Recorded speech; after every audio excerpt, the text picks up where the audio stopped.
chegando o ND Agro para você aqui de Santa Catarina. Os assuntos da pecuária e do agronegócio serão destaque a partir de agora. Olha só o que a gente preparou para essa edição. Santa Catarina intensifica ações de defesa agropecuária para proteger os nossos animais da peste suína africana, doença grave e que preocupa as autoridades sanitárias. E ainda, na Serra, avançam os estudos da homeopatia para sistemas orgânicos de produção animal e vegetal. Nossa equipe também visitou a cidade de Gaspar para conhecer uma propriedade que investe no azevém. E vamos ver também a preparação do solo para o plantio de arroz em Itajaí. No sul, pesquisas buscam melhorar a renda dos produtores com o plantio de cereais de inverno na entre-safra do grão. Esses e outros assuntos agora no ND Agro, que está no ar.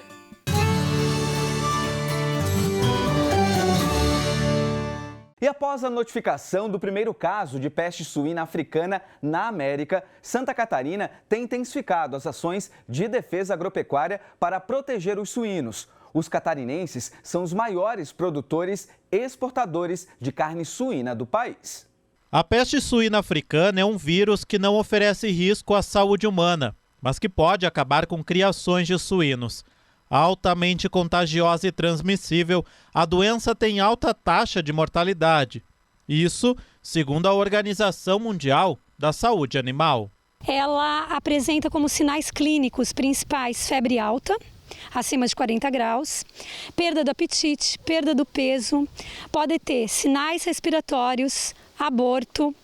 O animal pode apresentar uma morte súbita. No Brasil, o último registro da doença foi em 1981, quando animais foram contaminados com restos de alimentos de um voo internacional. A peste suína africana está presente em mais de 50 países. E há 2 meses foi confirmado o primeiro caso da doença na América.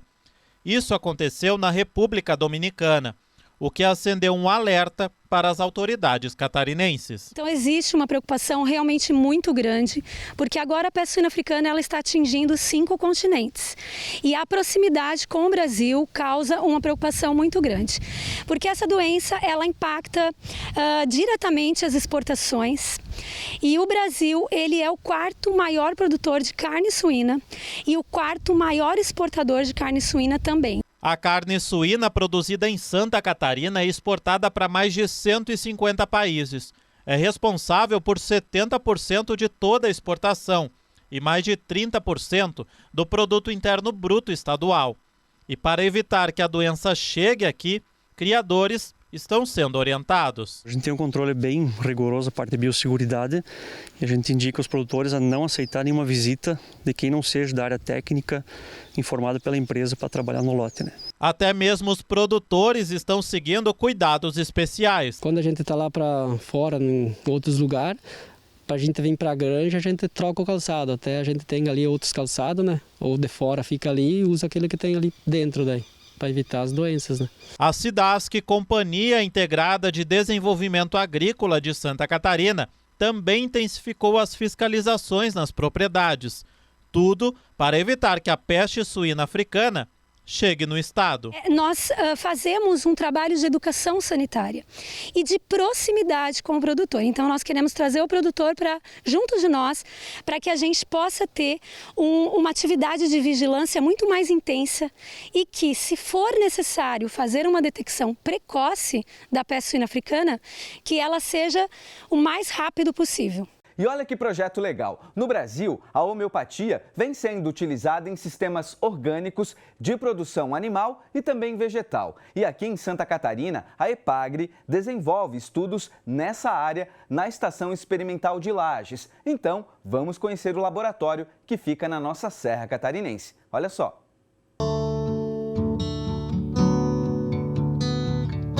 A homeopatia aplicada na agricultura vem ganhando cada vez mais espaço em todo o mundo. Atenta às demandas, desde 2005, a EPAGRE desenvolve pesquisas sobre o uso da homeopatia na cura de plantas, animais e ambiente. Um dos pesquisadores que atua no projeto é o Pedro Boff, que inclusive tem um de seus trabalhos publicados recentemente neste livro sobre agroecologia, publicado na Inglaterra. Pedro, uma boa novidade, né? Você ter o trabalho reconhecido internacionalmente. Do que se trata esse artigo publicado no livro? Essa é parte de uma proposta de uma pesquisadora da Inglaterra, Julia Reiter, que ela recupera as tecnologias agroecológicas chamadas sutis, aquelas que normalmente no mundo científico não as reconhece como tal, como por exemplo a própria homeopatia. Então nós temos hoje o Laboratório de Homeopatia e Saúde Vegetal, que por falar nisso é um dos poucos no mundo, não conheço igual no Brasil, né? E em exclusividade para a homeopatia também acho que fora daqui não há. Veja que é um laboratório relativamente simples, né? Relativamente a baixo custo se nós compararmos com outros laboratórios.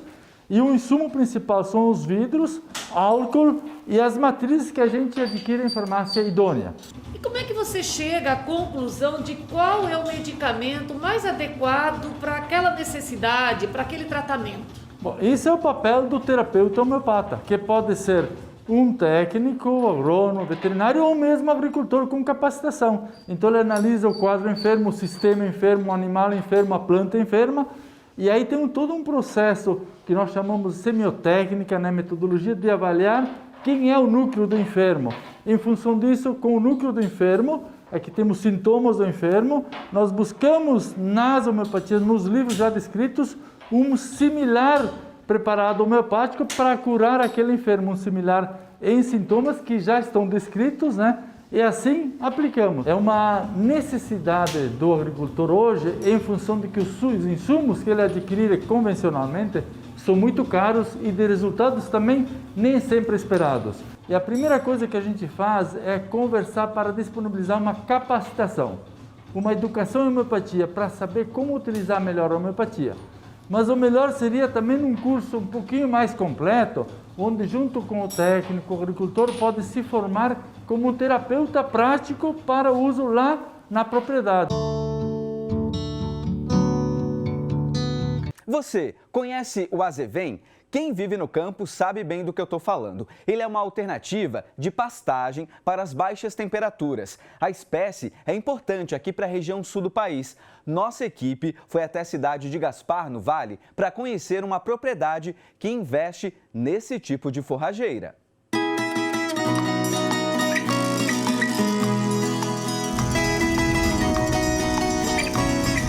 Esse pasto foi uma alternativa usada pelo veterinário Renato Beduski. Para os dias frios e de geada, Renato aprovou o azevém.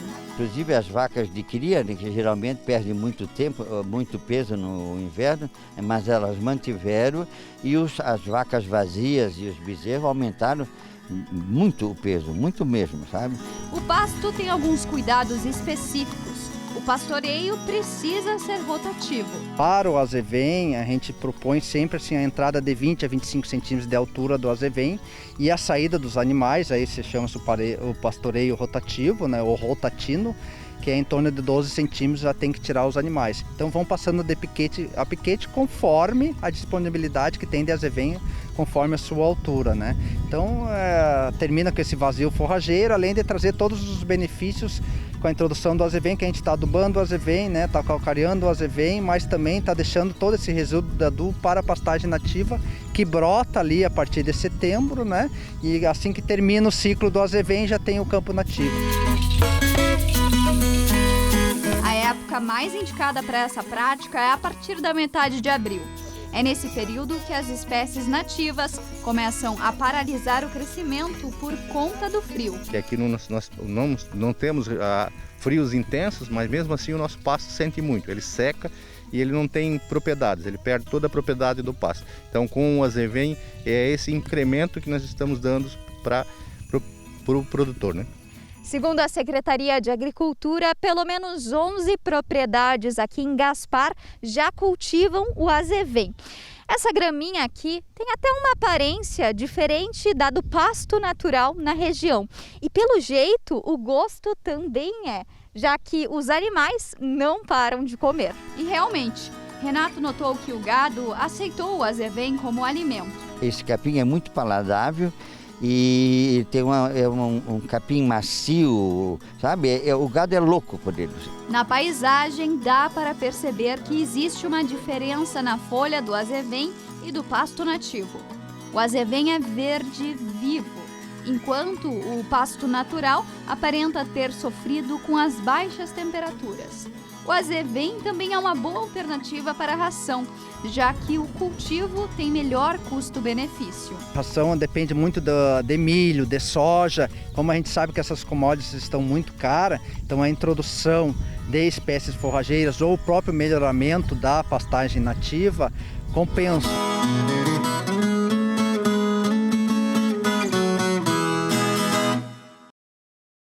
A gente faz agora a nossa primeira pausa aqui no ND Agro. Na volta, vamos mostrar a preparação do solo para o plantio de arroz em Itajaí. Até já!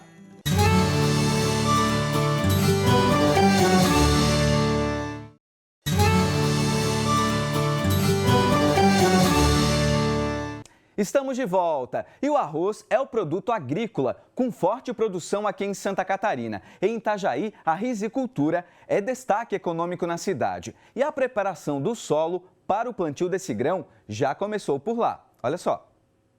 O arroz é um produto que não pode faltar no carrinho dos brasileiros. Mas para que esse grão chegue da forma que conhecemos as prateleiras dos supermercados, a produção é curiosa e demanda uma grande preparação.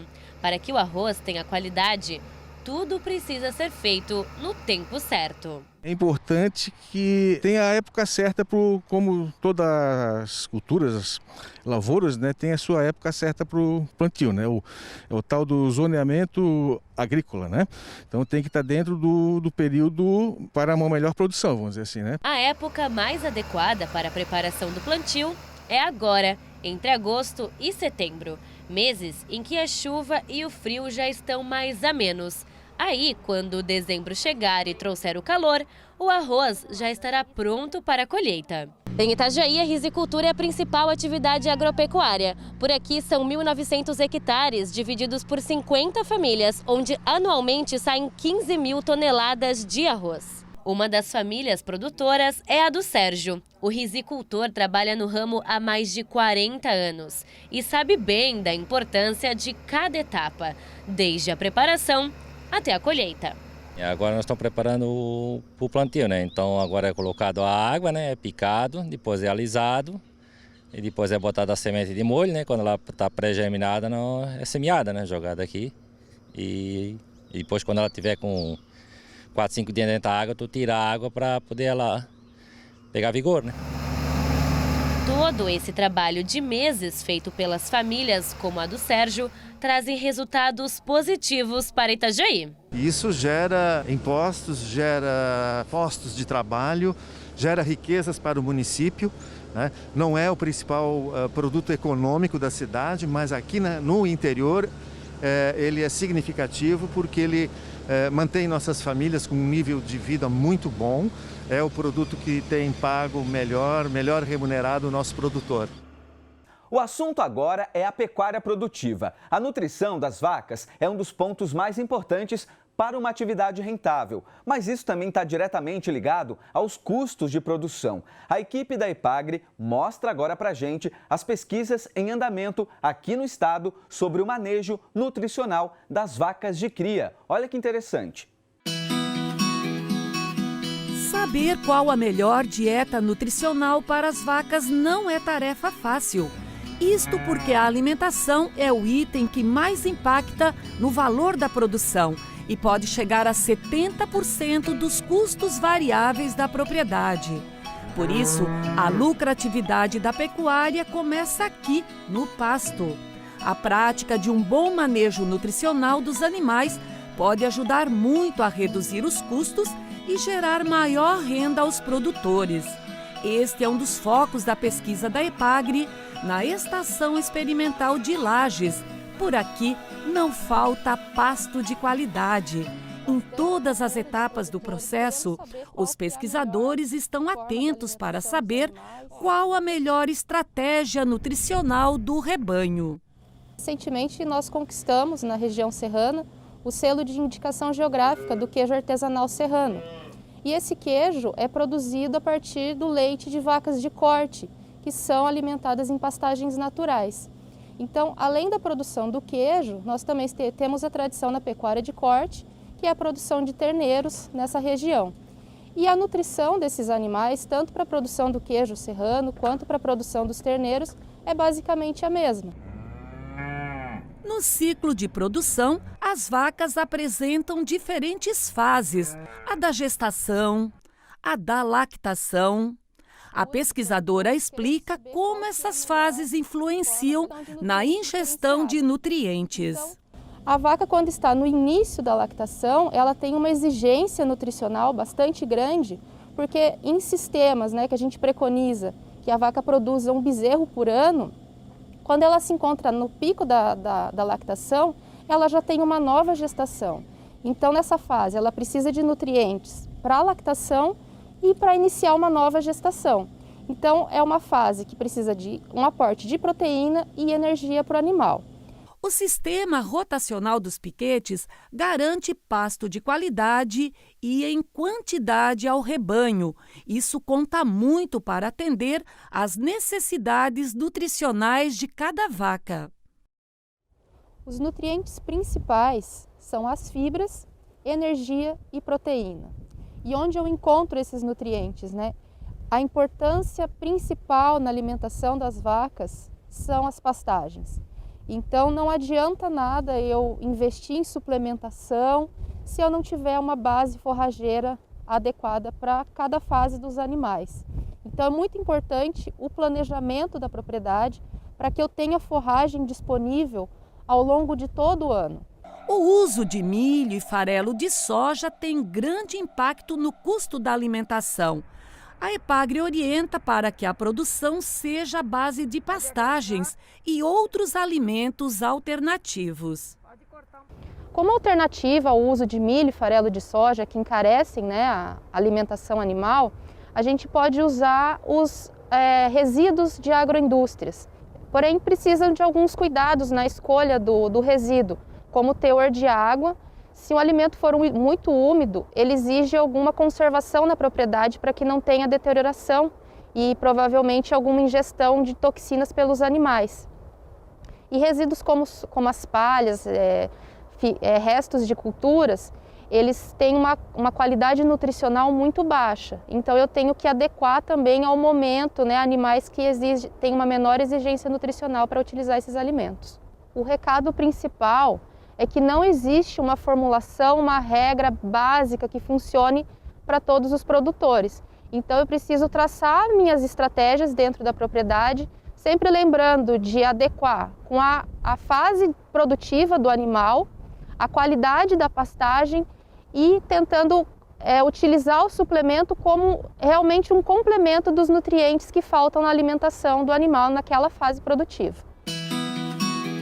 Mais um intervalinho aqui no ND Agro. Na volta, vamos mostrar que no sul do estado, pesquisas buscam melhorar a renda dos produtores com plantio de cereais de inverno na entre-safra de grão. A gente volta já já.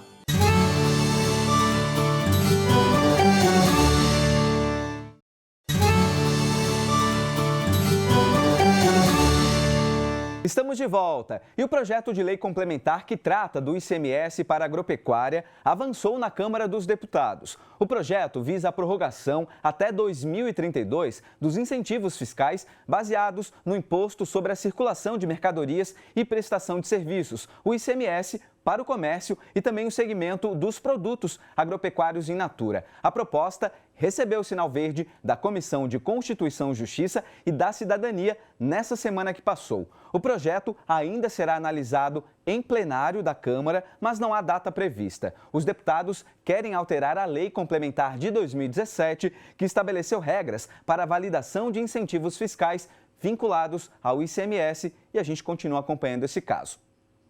E algumas pesquisas em andamento aqui em Santa Catarina buscam melhorar a renda dos produtores com o plantio de cereais de inverno na entre-safra do grão. Com isso, é possível reduzir inclusive a dependência do milho para a alimentação dos animais. Os resultados já começaram a aparecer e animam os produtores aqui do sul catarinense. Olha só.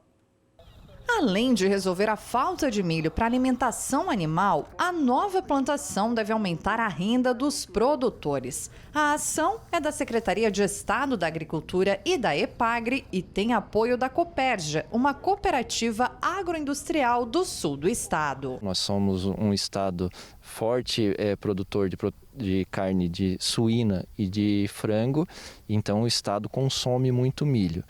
A proposta de trabalhar os cereais de inverno é justamente para tirar a pressão em cima do consumo do milho e da soja para ração e poder utilizar essas terras no momento de entre-safra das culturas de verão. Para o experimento foram plantados 3 tipos de cereais. Nessa área de pesquisa nós temos 22 cultivares de trigo, 5 de triticale e 3 de centeio, né? O triticale, ele é um cruzamento do trigo com o centeio, né? Então, se pegou a rusticidade do centeio e a produtividade do trigo, né? Então, para fazer um material. O engenheiro agrônomo acompanha o crescimento e documenta toda a atividade. Foi plantado dia 19 de maio, né? Então, a partir desse dia, a gente vem acompanhando todo o desenvolvimento do trabalho, acompanhamento de doenças, acompanhamento de acamamento, também de pragas, né? Para se ter um relatório depois, né? Para avaliar cada material e também agora nós estamos próximo, né? Da colheita para pegar os resultados de produtividade. Nesse campo de experimento tem 30 cultivares. Elas serão colhidas já no início do mês de outubro, mas a pesquisa não vai acabar logo não. Serão 3 anos de plantio, acompanhamento e colheita, até que de fato o estudo seja concluído. Essa pesquisa que nós vamos colher, que nós vamos ter esses resultados agora no primeiro ano, vai ser feita a avaliação de cada material e vai ser repetido por mais 3 anos, né? Porque nós temos a interferência do clima, né? Então, cada ano o clima ele é diferente, né? Questão de sol, questão de chuva, de umidade, geadas também, né? Ventos, então por isso que vai ser repetido por 3 anos para ter essa questão de clima. Na região sul, cerca de 8 mil famílias vivem do plantio do arroz, mas durante todo o inverno as granjas ficam vazias. Se o experimento der certo, será uma nova fonte de renda para essas famílias. Lá em fevereiro ou março se colhe o arroz e essas áreas ficam, a maioria delas, todas sem nenhuma utilização. Então daria sim para produzir grãos de inverno, cereais de inverno nessas áreas, mas temos que convencer os nossos associados, nossos agricultores, que isso é bom e que isso vai render no final do ano, porque ninguém vai trabalhar com prejuízo. Então esse é o nosso desafio hoje. Ao todo, 5 regiões do estado estão participando da pesquisa. É importante fazer testes em lugares diferentes, inclusive pela interferência do clima. Estamos numa região litorânea, mas dentro da nossa própria região aqui a gente já tem variação de solo, de clima, de temperatura, volume de chuvas, né? A gente tem a situação no oeste, no Alto Vale, então são situações diferentes para ver como esse material se comporta. Paralelo a isso, a Embrapa também está desenvolvendo um trabalho muito semelhante no Rio Grande do Sul e no Paraná. Agora é preciso controlar a ansiedade na espera pelos resultados, mas o esforço para que tudo dê certo está garantido. O esforço de todos juntos vai acontecer um bom resultado nesses cereais de inverno, mas precisa todos estarem acompanhando, todos estarem trabalhando no mesmo sentido. No inverno, né, evitando aí a erosão da área, controle de plantas daninhas, né, tendo uma rotação de culturas, melhorando a fertilidade do solo dele, da parte química, né, a parte biológica também, você tem mais, vamos dizer assim, micro-organismo no solo, a fertilidade, você está adubando o sistema também. E depois o produtor pode plantar uma soja, né, em um plantio direto, né, já pode colher o trigo, já entrar plantando a soja.